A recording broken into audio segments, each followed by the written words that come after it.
नमस्कार, आप देख रहे हैं जी बिहार झारखंड और मैं हूं आपके साथ राजेश कुमार। डिप्टी सीएम सुशील मोदी ने ट्वीट करके नेता प्रतिपक्ष तेजस्वी यादव से 6 सवाल पूछे हैं। सुशील मोदी ने कहा है कि कोरोना काल और लॉकडाउन के दौरान जब लोगों के काम धंधे बंद हो गए थे, तब एनडीए सरकार ने बिहार के 9 करोड़ गरीबों को 40 किलो मुफ्त अनाज दिया था। किसी को भूखा नहीं सोने दिया। लेकिन तेजस्वी यादव कहां थे उस वक्त, ये पूछा है डिप्टी सीएम ने। डिप्टी सीएम ने पूछा कि विधायक की हैसियत से कितने लोगों की नेता प्रतिपक्ष ने मदद की। उन्होंने सवाल उठाया कि जंगल राज के युवराज बताएं कि उन्होंने राज्य के 80% लोगों के लिए क्या किया। तो कुछ सवाल यहां पर सुशील मोदी ने उठाए हैं और सुशील मोदी ने जो सवाल उठाए हैं वो यहां पर बेहद गंभीर आरोप तेजस्वी यादव पर लगाया गया है। यह कहा गया है कि लॉकडाउन के दौरान तेजस्वी यादव ने किसी की मदद नहीं की, वो केवल आरोप लगा रहे हैं।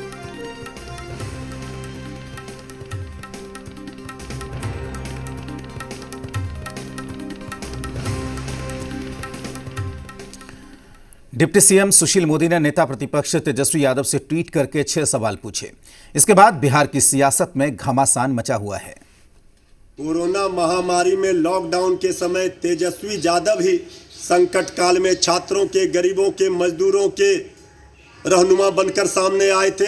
बिहार की डबल इंजन की सरकार ने तो घर वापसी को लेकर हाथ खड़े कर दिए थे। मजदूरों और छात्रों को घर आने से मना कर दिया था। इस तरह से बेरहम बन करके जो पैदल चलने को मजबूर हुए थे मजदूर, गरीब, ये भूले नहीं है लोग। जब कोरोना जैसी महामारी से पूरा देश और खासकर बिहार जूझ रहा था, लोग परेशान थे, तब एनडीए की सरकार ने ही लगभग 9 करोड़ लोगों को 40 किलो राशन दिया। सीधे उनके खाते में पैसे गए, लेकिन लंबे चौड़े डपोशंखी वादे किए तेजस्वी प्रसाद यादव जी और उनकी पार्टी राजद ने। हम इतनी ट्रेनें देंगे, हम इतनी बसें देंगे बाहर से लोगों को लाने के लिए। दिया तो कुछ भी नहीं और लोगों को बरगलाते जरूर रहे। कोरोना का संक्रमण आया तो आप भाग करके दिल्ली में 5 स्टार होटल में छुप करके आराम फरमा रहे थे। एनडीए की सरकार उन गरीब बेबस लोगों की सेवा में लगा था। 9 करोड़ बिहार की जनता को मुफ्त में अनाज देने का काम किया गया। उज्ज्वला योजना के लाभार्थी थे, उनके खाते में गैस का पैसा दिया गया। पेंशनधारी थे, उनके खाते में 3 महीने का एडवांस दिया गया। किसानों को किसान सम्मान निधि का राशि भेजा गया। पूरी सेवा में एनडीए सरकार तत्परता से लगी हुई थी। तो दूसरे चरण के चुनाव से ठीक पहले सुशील मोदी ने 6 सवाल दागे हैं, 6 सवाल उछाले हैं तेजस्वी यादव की तरफ। और आज इसी पर चर्चा करने के लिए हमारे साथ गेस्ट का पैनल भी जुड़ा हुआ है। आपको बता दें कि सारिका पासवान आरजेडी की प्रवक्ता हैं, वो हमारे साथ जुड़े हुए हैं। सारिका जी, बहुत स्वागत है आपका जी बिहार झारखंड पे। असफर शमसी हमारे साथ जुड़े हुए हैं, बिहार बीजेपी के प्रवक्ता हैं। असफर भाई, बहुत स्वागत है आपका। सुहेली मेहता हमारे साथ जुड़ी हुई हैं, जेडीयू की प्रवक्ता हैं। सुहेली जी, आपका बहुत स्वागत है। और संजीव कर्मवीर हमारे साथ बिहार कांग्रेस के प्रवक्ता, वो जुड़े हुए हैं। संजीव जी, आपका भी बहुत स्वागत है। सबसे पहले जो सवाल है वो असफर जी आपसे हमारा सवाल है कि जब दूसरे चरण का चुनाव आने वाला है, उससे ठीक पहले ये क्या तर्कस से तीर निकाला है सुशील मोदी ने? ये क्या आखिरी तीर है या अभी और तीर निकलने हैं?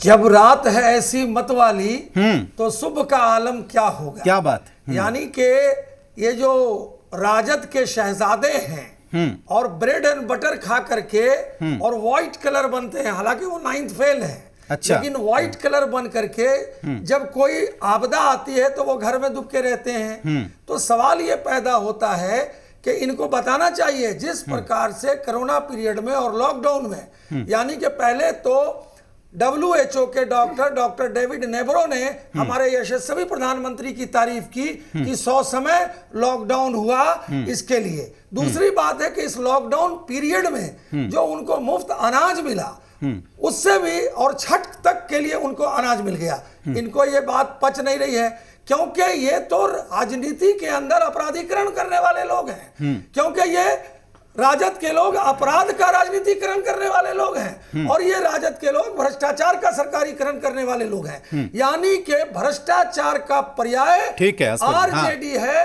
क्योंकि इनके कार्यकाल में एक चपरासी की नौकरी देने में भी बिल्कुल राजद सुप्रीमो जमीनें लिखवाया करते थे। मैं आता हूं बिहार की जनता इन पर विश्वास करेगी? मैं दोबारा आता हूं आपके पास। ये बाढ़ में जवाब ले लें। ठीक है, ये चमकी बुखार में छिपे रहते हैं। ठीक है, उनके पास कोई जवाब नहीं होगा। ठीक है असफर जी, जवाब अभी लेंगे। हाँ ठीक है असफर जी, मैं दोबारा आऊंगा आपके पास। सारिका जी आप जवाब दीजिए, कुछ सवाल यहां पर रखे हैं असफर शमसी ने, आप भी सुन रहे थे। राजेश जी, जैसे शुरुआत इन्होंने की असफर भाई ने, तो मैं भी बोलना चाहूंगी, नेकी कर दरिया में डाल। हाँ। हमने नेकी किया और दरिया में डाल। जी। तो ये बात कह रहे हो तो मैं इनको ये भी याद दिलाना चाहूंगी, हाथरस और मुजफ्फरपुर बालिका गृह कांड के महाराजा ये वही लोग हैं जो बात कर रहे हैं कोरोना और बाढ़ की। कोरोना में हमने वो दिन भी देखा है कैसे सुशील कुमार जी हाफ पैंट में अपनी जान बचाने को निकले थे। पटना में जल प्रलय था सारिका जी। कैसे हमें बिहार के नहीं बाढ़ के टाइम की मैं बात बता रही हूँ, कोरोना के काल में बता रही हूँ मैं कि कोरोना में मैंने वो दिन भी देखा है, हमारे बिहार की जनता ने वो दिन भी देखा है कि हजार किलोमीटर से दूर के जब मजदूर भाई हमारे पलायन करके आए थे तो यही सुशील कुमार कह रहे थे कि ये आतंकवादी है, उग्रवादी है और क्रिमिनल है, हमारा क्राइम ग्राफ बढ़ जाएगा। तो ये इनकी तो संवेदना है हमारे बिहार के लोगों के प्रति, तो ये क्या बोलेंगे?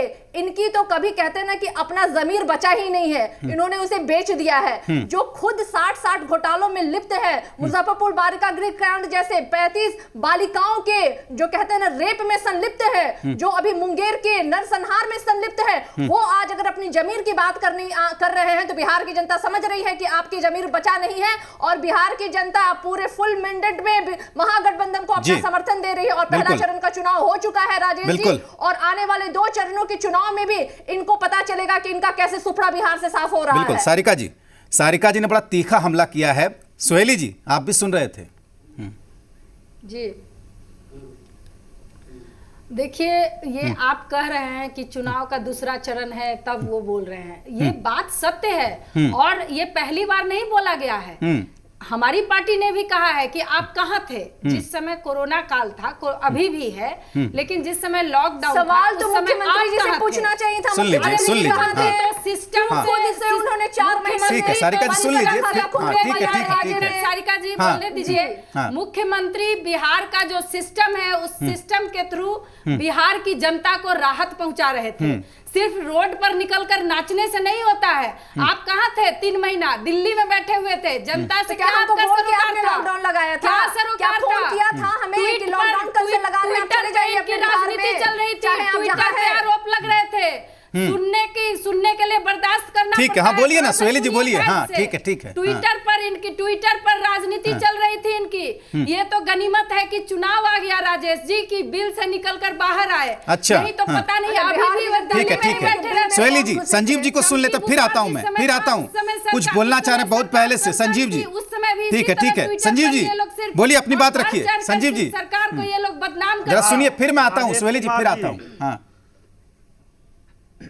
राजेश कुमार जी, हाँ उप मुख्यमंत्री सुशील कुमार मोदी जी हो या नरेंद्र मोदी जी या नीतीश कुमार जी, जितनी बार इस बातों को बोल रहे हैं जी कि कोरोना पीरियड में हमने इन कामों को किया, वो बिहार की जनता के जख्मों पर नमक छिड़कने का कार्य कर रहे हैं। ये है जमीन। सुहेली जी अपने बारी का इंतजार कीजिए। इसीलिए बोल रहे हैं, जल्दी बोलिए। जख्मों पर नमक रगड़ने का काम कर रहे हैं जी संजीव जी। और बिहार के लोगों के साथ भद्दा मजाक कर रहे हैं। बिहार सरकार ने बिहार के लोगों को ही प्रवासी कहकर यहाँ के मजदूर और छात्र जो 2000 किलोमीटर 1000 किलोमीटर से भूखे प्यासे पैदल चल के अपने गांव की ओर आ रहे थे, घर लौट रहे थे, उन्हें आने से रोकने का अपने बारी का इंतजार कीजिए सर। हम ठीक है उनको रखने दीजिए अपनी बात। धैर्य नाम का चीज ही नहीं है। मजदूरों को लाया भाजपा के हमारे साथी धैर्य से अपनी बारी का इंतजार असफर जी, इनके बाद आप ही पास आऊंगा। बोल लेते हैं, अपनी बारी में आप बोलिएगा। ठीक है असफर जी, क्या बोल रहे थे आप? इन लोगों ने बिहार आने से रोकने का काम किया। ठीक है असफर जी, बोल लीजिए क्या बोल रहे थे आप? कोरोना फैल जाएगा, यहाँ पर क्राइम बढ़ जाएगा, तरह तरह के हथकंडे अपनाए।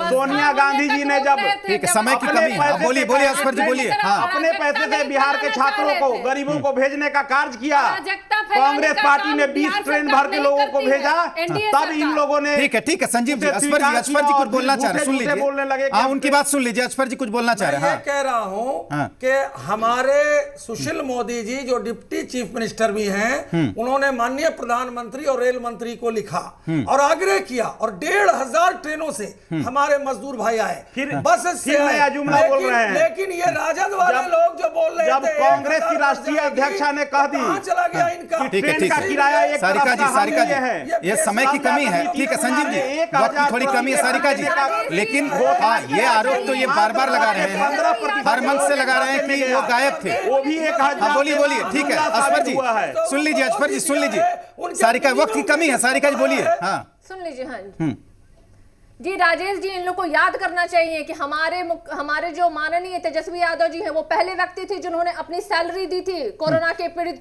और इतना ही नहीं, उन्होंने अपने घर को भी क्वारंटाइन सेंटर बनाने के लिए पत्र लिखा था। तो ये लोग बरगलाए ना बिहार की जनता। सुहेली जी सुहेली जी जवाब दीजिए। हाँ सुन लीजिए सारिका जी सुन लीजिए, टाइम कम है, ठीक है। हाँ करेंगे बिहार की जनता के भलाई के लिए, बिहार की जनता जानती है कि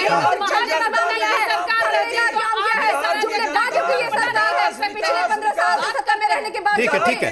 आखिरी कमेंट संजीव जी, 15 सेकंड आपके पास, आखिरी कमेंट, उसके बाद क्लोजिंग।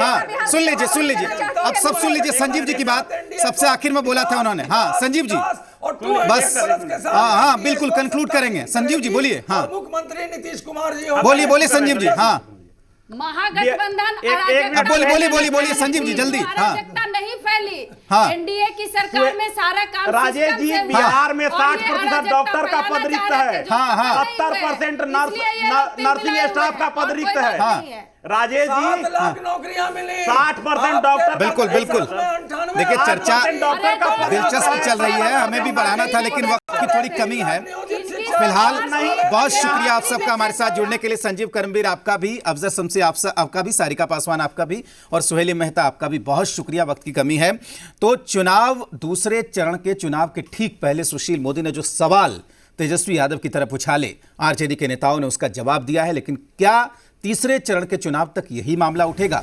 यह बड़ा सवाल है। देखते रहिए सी बिहार झारखंड।